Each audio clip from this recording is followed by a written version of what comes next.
The Karsharat Abomination by George Mann, read by dyslexic little me. The sky was bleeding. The rent in the atmosphere was a thick purple scar, an angry ribbon across the heavens, casting everything below in its vague, unreal light. Shadows danced in twisting interplay, describing shifting patterns of movement. Figures seemed to emerge threateningly from behind every broken lintel, every stub of tumble-down wall, before dissipating again within moments, nothing more than an unwelcome trick of the eye. From the heart of the rent, fat droplets tumbled in a drizzly veil, pattering against Bledheim's cloak, so that his hood and shoulders had become sodden, cumbersome. The red fluid streaked his upturned cheeks, oily and gritty against his skin. The air was filled with its rich iron tongue. It sloshed around his boots with every ponderous step. Bledheim turned to regard the others, who were trudging along beside him in the sleek loam. "Anyone would think we weren't welcome here," he said, wiping more of the foul liquid from his mouth with the back of his hand. Inquisitor Sabbathiel turned to meet his gaze, her features set in a grim smile. Despite the torrent, she looked resplendent in her white and red armour, although her hair, loose and tumbling across her gorget, was now streaked with a greasy fluid. It ran in rivulets down the front of her chestplate, pulling in the graven Inquisition symbol that adorned her lower torso, turning the ceramite pink. "Your insights never cease to astound me, Bledheim," she said. Next to Sabbathiel, the woman, Mercy, emitted a wet chuckle, regarding him with a half-cocked eyebrow. He never liked her, and the wicked smile on her lips did little to alter his opinion. Bledheim sighed.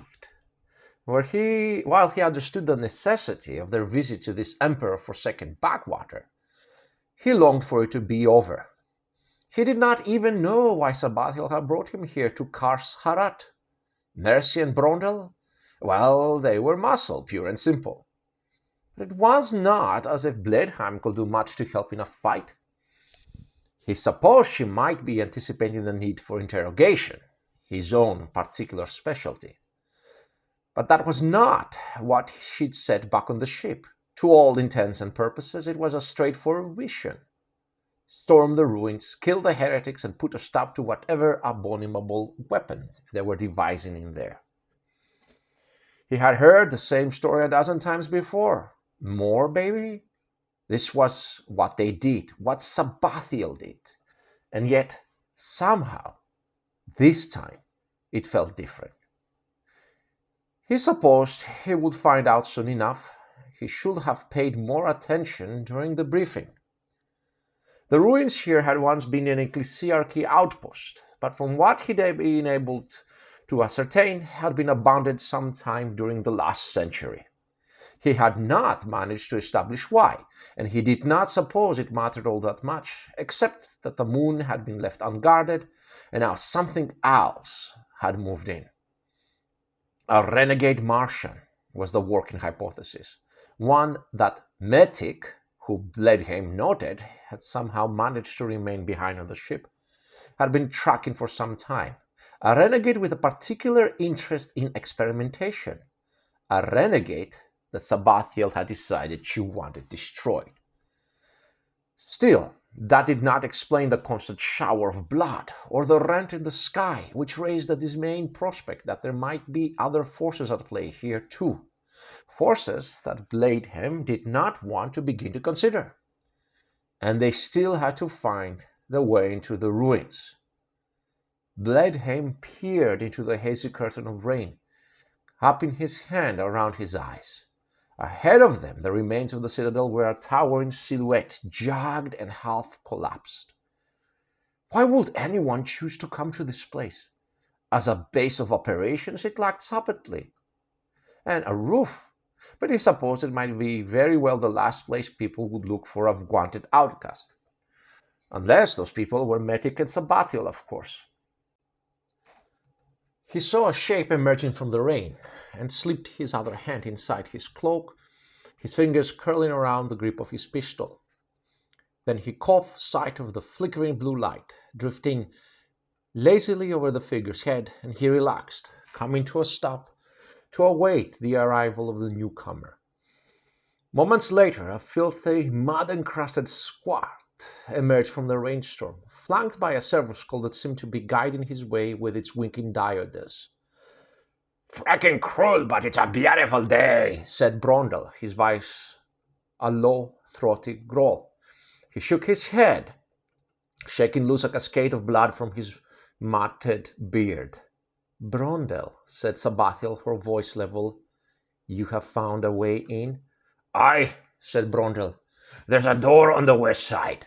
It looks as if the structure there has been partially rebuilt, although you wouldn't know it until you're on top of it. Whatever's holed up in there isn't going to look kindly on visitors." He spat and then ground the flank into the mud with the heel of his boot. "All the more reason to get on with it and crack some skulls," said Mercy. She, of all of them, looked truly menacing, her exposed face and arms spattered in blood, towering over the diminutive squat. The whirring instruments in her chest, an artificial set of heart and lungs installed by Metic some years earlier after he found her wounded in the lower levels of a hive city, seemed to grind and sputter noisily in the damp. She was clutching a las rifle in both hands, and the immense two-handed power sword that she usually wielded was slung in a harness across her back. Blenheim knew that no matter what she said, she had deeper motives than simply cracking skulls. She had never truly forgiven Metic for what he'd done to her, bringing her back from the brink of death by riddling her body with machine parts, and perhaps taking down a rogue Martian with a penchant for experimenting on people might go some way to at least temporarily quelling her need for vengeance. Sabbathiel glanced up at the servo skull. "Fitch, there are life signs within the structure, ma'am," said the servo skull, in a voice mimicking the speech patterns of its erstwhile owner, but laced with a sluggish, technological burr. Blenheim shuddered. "How many?" The servo skull hesitated, as if pondering the answer. "Difficult to ascertain. No fewer than 5, no greater than 12. "That's quite a range," said Blenheim. "The readings are in flux," said the servo skull. "You can say that again," murmured Brondel. Sabbathiel swung her force stave up and around, indicating the ruined citadel with its tip. "Fan out and approach the building slowly. We'll converge again by the door. They might be watching us from the ruins, waiting for us to get close." Blenheim nodded and then slipped away into the rain, edging ever on towards the melancholy ruins. At least, he decided, they might finally get out of the bloody rain.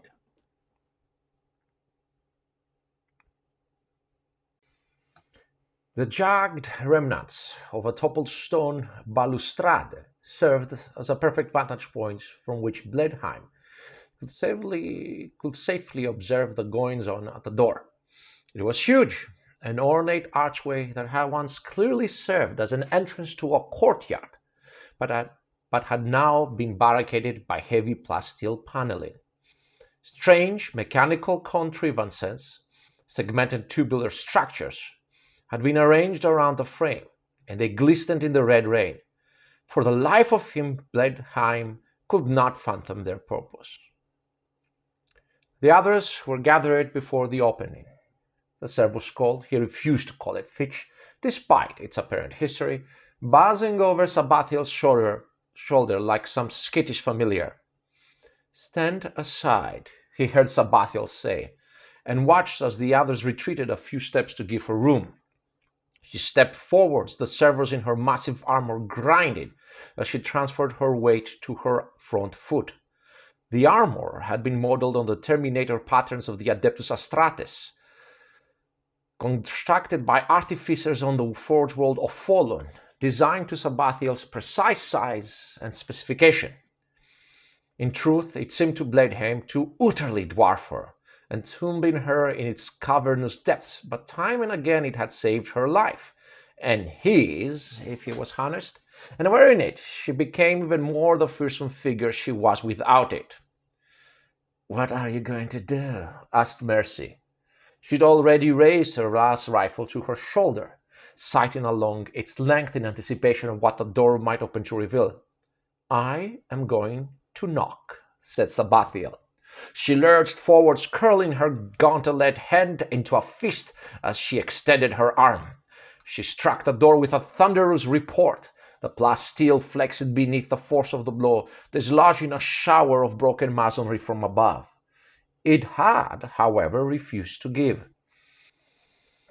Sabbathiel stepped back, regarding the pitted door before her. The sound of the blow was still ringing out into the ruins around them, the lament of a discordant bell. Bledheim turned to see a crow lifting away from its perch atop the broken wing of a monumental aquila that was half buried in the mud close by.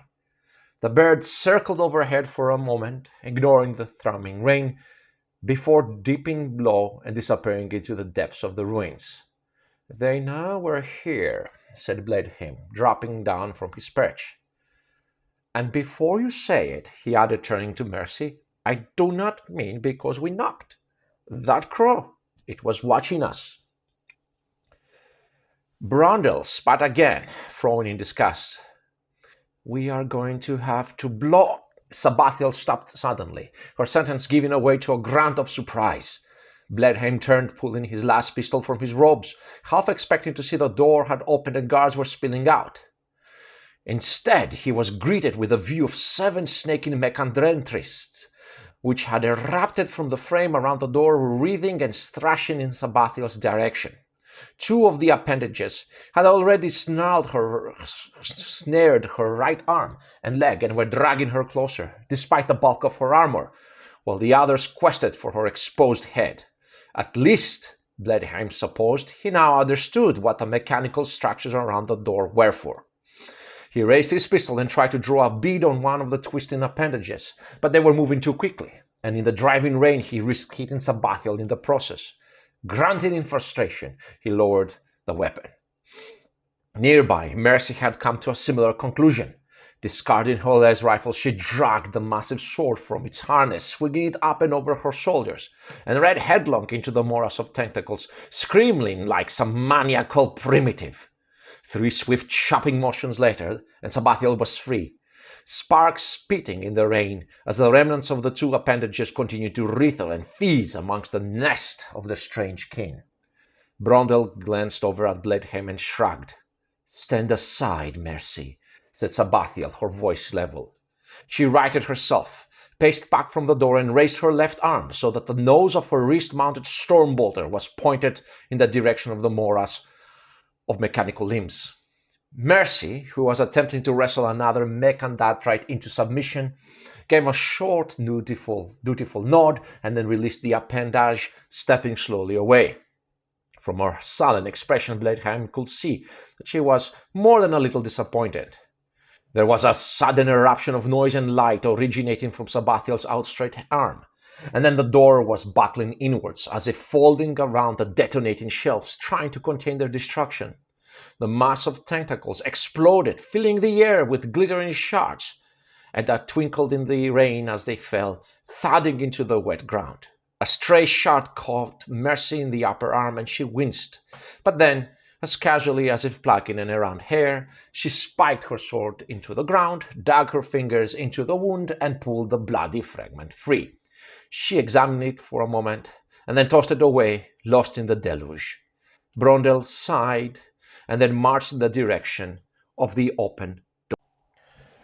Brundle had been right, for on the other side of the archway they found themselves in a poorly lit tunnel, which seemed to have been constructed, somewhat hastily, from a mix of plasteel and broken fragments of the old building. Here, the new set alongside the old in glaring juxtaposition. The smooth industrial plating melding unconvincingly with the ornate stonework of ages past. Every few feet, Blenheim could make out fragments of ancient frescoes, faded now from exposure to the elements, but still vibrant and clear. They seemed to be telling the tale of the wretch of Menarchus. He had long ago studied such tales during a prolonged stay on the island of Relomas.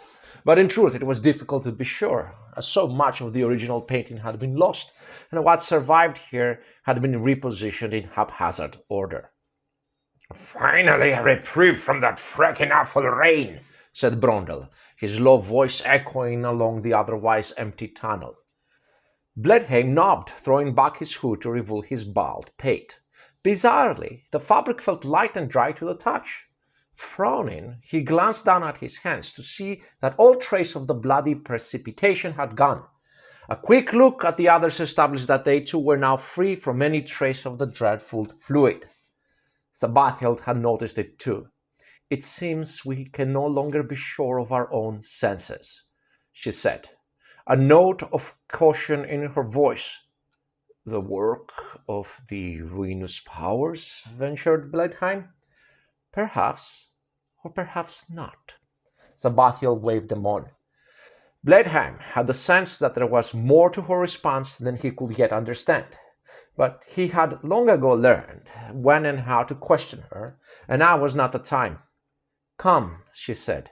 "No doubt the guardians of this place are stirring. We will see battle before the day's out. Be vigilant." They moved on, deeper into the network of tunnels. For once Bledheim was glad to have Mercy looming over his shoulder. Ahead, the tunnel branched out, splitting off in 3 different directions. Sabbathiel hesitated at the junction, as if deciding which of them to send each way, but then indicated the central tunnel with a wave of her hand. "We stay together," she said, anticipating their questions. "There is something unreliable about the atmosphere in this place." She did not need to add the remainder of the thought. "If I send you off, I'll probably never see you again." She was right, though. The deeper they had come, the more Bledheim had sensed a growing sensation somewhere in the back of his skull. Something akin to an itch, but far more invasive, persistent. He could feel it there now, as if some terrible multi-legged creature had somehow wormed its way inside his head and was even now scuttling about, its tiny feet pricking the undulating surface of his brain. He shuddered at the sudden thought, his head unconsciously rubbing at the back of his neck. Everything about the place seemed wrong.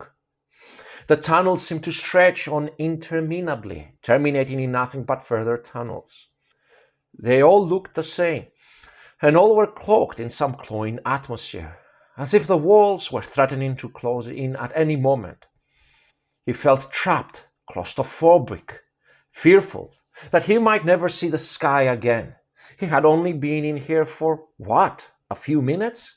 But already it felt excruciating, as if he had been tramping along these passages forever. He glanced at Brondel, but it was difficult to tell what the squad was thinking. His expression seemed forever fixed, as either thunderously perturbed or gleefully amused. Presently, he looked as gloomy as he ever did, his heavy brow wrinkled in a frown. Above them, the servo's skull slid quietly through the air, its blue search lamp rebounding off the plasteel walls to generate an eerie midnight quality to the light. Bledheim had slid his pistol back inside his robes, and as he walked had begun almost unconsciously to massage the palm of his right hand. This was the real tool of his trade, the hand with which he encouraged compliance within those he was brought into question. Each of the fingers had been replaced by thin, mechanical talons that each terminated in a tiny, retractable needle. These needles were fed from small canisters mounted in a brace upon the back of his hand, containing a variety of colorful fluids designed to incite raw emotions in his subjects. One might sedate, while another excited. A third might inspire fear.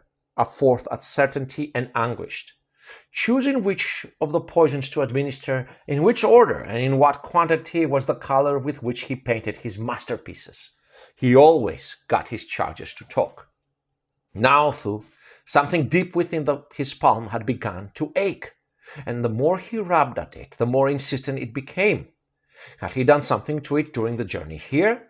Was it somehow malfunctioning? He shoved it inside his robes and tried to put it out of mind. Up ahead, the tunnel disgorged into a vast chamber that was flooded with shimmering light. Sabbathiel motioned for them to fan out, their backs to the walls, as they slowly entered the room. Bledheim saw immediately that this had once been the refectory of an ecclesiarchy temple, the towering pillars, the stone arches that had once held panels of colored glass, the vast vaulted ceiling. As he watched, the ceiling rippled and began to peel back, exposing a bright and glorious vista of the heavens. Bledheim stood, enraptured, as strange and wonderful shapes, geometric constellations that could never exist, tumbled across a golden sky, and beyond that, twinkling in the distance, the stars, shifting and altering their patterns, dancing into new alignments. He felt the throbbing in his palm intensified, and tore like eyes away from the view glancing down. His hand had grown rigid, claw-like, and to his horror he saw that the poisons in the row of chambers had all discharged, flowing not through the needle tips of his fingers, but back into his arm. The veins beneath the skin were black and pulsating, and he could feel the poison coursing through him, a burning fire spreading up his arm and to his shoulder. Suddenly, the world shifted. He was surrounded by dancing flames that licked hungrily at his boots, at his robes, at his flesh. He looked around, frantic, searching for Brundle, Mercy Sabbathiel, but he was already too late. There was nothing any of them could do to help him now. They, too, had been consumed by the unnatural conflagration, their eyes melting to blackened pits, skin peeling from hard white bones. Was it the poison? What was he seeing? Bledheim dropped to his knees, screaming.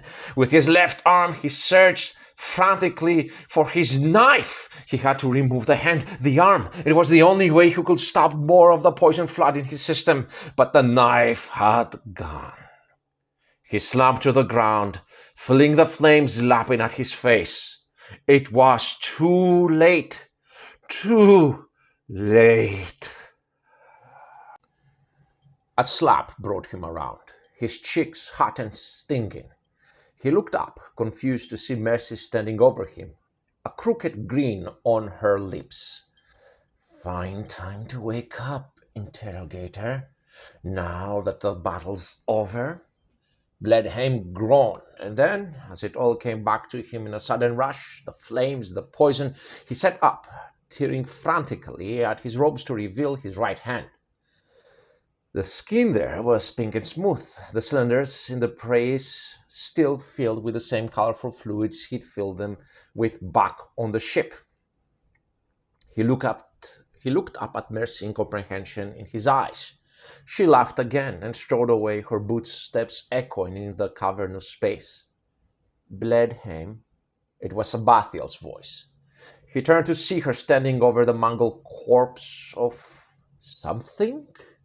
It looked as if it had been once human, but it had a brace of what appeared to be electrical filaments erupting from its shoulders and was covered in an array of fine cables and wires. Sparks were still discharging from two metal bracelets encircling its wrists. Sabbathiel's armored foot was resting on the side of its head. He could see another 3 or 4 of the things scattered amongst the dust and detritus that lined the floor. One of them was missing its head. "Ma'am, fear, it is a weapon." "Ma'am, on you it was ably deployed." Bledheim nodded. Psychic attack. He understood now all too well. The blood rain, the claustrophobia, the poison. He had been deployed ably indeed. "So this is the weapon we seek, the one being crafted here by the renegade?" Sabbathiel gave a curt nod, then turned away. "We must all face our fears in this place, Bledheim. We must all be strong. We are close now. Our enemy seeks to unsettle us.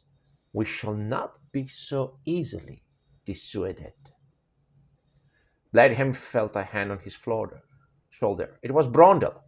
He was wearing a fresh scar on his left cheek, and his beard was standing proud where he'd evidently been subject to an electrical attack. He clasped Bledheim by the wrist, being careful to select the left one, and hauled the interrogator to his feet. "My thanks." By way of response, Brondel simply spat on the ground and wiped his mouth on the corner of Bledheim's robe. The itching sensation at the back of Bledheim's skull was a constant distraction, growing in intensity with every step as they hurried towards the heart of the old citadel. But at least now, he mused, he understood what it was. In its way, it was a kind of poison too, just like those he might administer. An evil thought that had wormed its way into his head and sought to destabilize him, to throw him off, to dissuade him from completing his mission. But just like a poison, there was an antidote, and Bledheim was an adept at those too. In his years of training, he had been subjected to all manner of mind-altering substances, testing them upon himself to better understand their effects. In doing so, he had discovered ways to throw up barriers, to parcel off small parts of his mind and keep them free from alteration from outside influence. This he had never discussed with any other, as he knew that to harbor such abilities might be seen as heretical. But this was not, he knew, a form of witchcraft, but merely a deep understanding of his discipline. He had trained himself to step outside of the effects of the poison coursing through his blood, to reserve a tiny fraction of his mind so that he might remain, to a degree, in control of his own faculties. Now that he better understood the threat, now that he had experienced the horror of it, he knew better how to shield himself from its effects. The others, bar Sabbathiel, seemed to not be faring as well. Mercy had grown increasingly agitated during the last few minutes, twitching at every shadow, her hand constantly playing across the hilt of her sword. He knew it would not take much to make her snap, and in the confined space of the tunnel she posed a very real and present threat. If she mistook one of their party for an enemy combatant, well, he'd seen what she could do when her ire was up. Likewise, Brondel had begun muttering to himself. The words themselves were unintelligible. Bledheim half believed them to be spoken in a different language, but he appeared to be growing increasingly angry and resentful, threatening to boil over at any moment. Only Sabbathiel herself remained impassive, her expression benign. Bledheim wondered what sort of war she might be fighting behind that implacable facade. She raised her hand to halt their progress. Peering around the bulk of her armor, Bledheim saw that ahead of them the tunnel ended in a T-junction. To the left, the passage looked ill-lit and foreboding, trapped in a filthy smear of spiders' webs. To the right, the tunnel was punctuated by hovering loom globes and had clearly seen more recent use. "That way," said Sabbathiel, indicating they should follow her to the left. "But," started Bledheim, his stomach turning at every thought. But he stopped himself short, recognizing the truth in Sabbathiel's earlier words. We must face our fears. Once again, he had allowed the tendrils of that psychic presence to burrow insidiously into his mind. Fear was their weapon, but it was also their defense. The images in their minds, the sense of foreboding, they were trying to push Sabbathiel and her party along the opposite route. "Ready your weapons," said Sabbathiel. Her voice seemed to carry along the entire corridor. Then, with a deep breath, she strode forwards into the darkness, allowing the spectral cobwebs to brush over her face. Bledheim and the others hurried along behind her. The tunnel emerged into what had once been a dormitory during the days of the ecclesiarchy occupation, but had now been refashioned into a makeshift laboratory. Nests of mechanical arms hung from the ceiling, and upright glass chambers lined the walls, many of them occupied by what looked to be human corpses, although Bledheim could see a man trapped in one of them, his face a visage of utter terror, clawing at the door to his chamber so violently that he had broken all of his fingers. The place was filthy, rank with split blood and discarded, rotting tissue. Trays of surgical tools lay upon stained work surfaces, and tiny mechanical spiders scuttled over the walls and ceiling, red diodes winking. Strapped to a gurney against one wall was a painfully thin, naked man, his skin so pale that Bledheim initially took him for another corpse until he noticed the ragged shudder of the man's breathing, the rattle of the mechanized box strapped to his chest, filtering his air. He was bald, his cheeks sallow, his eyes now fitted with lenses and bionics where once the biological organs had sat. He was peering at them, his mouth hanging limp and open, drool pooling on his chest. Bledheim heard a clicking sound and looked around to see a tall, ungainly figure emerging from the shadows at the other end of the room, where an open door appeared to lead off into another area of the complex. As the figure shuffled towards the light, Bledheim sensed mercy recoil at the sight of it. It was huge, a four-legged monstrosity, now more machine than man. Its body was fat and segmented like that of an insect, formed from interlocking plates that clanked and shifted as it moved, rasping and grating like an ancient machine. 4 arms projected from its upper torso, and in one of them it carried a staff, which it used to steady itself as it moved. Its head was hidden beneath a ragged cowl, and footed and jutted forwards inquisitively, pipes and tubes erupting from the place where its face should have been. It issued a hideous noise that might have resembled a laugh, if it had not sounded more like the misfiring of broken pistons. A vent opened in the side of its chest, and a gout of tubercular steam hissed out. Behind it, 2 shambling metal constructs loomed, as large as Sabbathiel in her armor, with buzzing saw blades as hands and heads that resembled those of insects more than men. Restak. Sabbathiel stepped forward, swinging her forestave around before her. "Inquisitor Sabbathiel," replied the renegade, "I am honored." "It is no honor," said Sabbathiel. "I have merely come to put an end to your little experiments." She glanced back at the others, and Mercy and Brondel moved around to flank her. Bledheim slid his pistol from his robes, but held back in the mouth of the tunnel. From here, he might be able to pick off a few choice shots.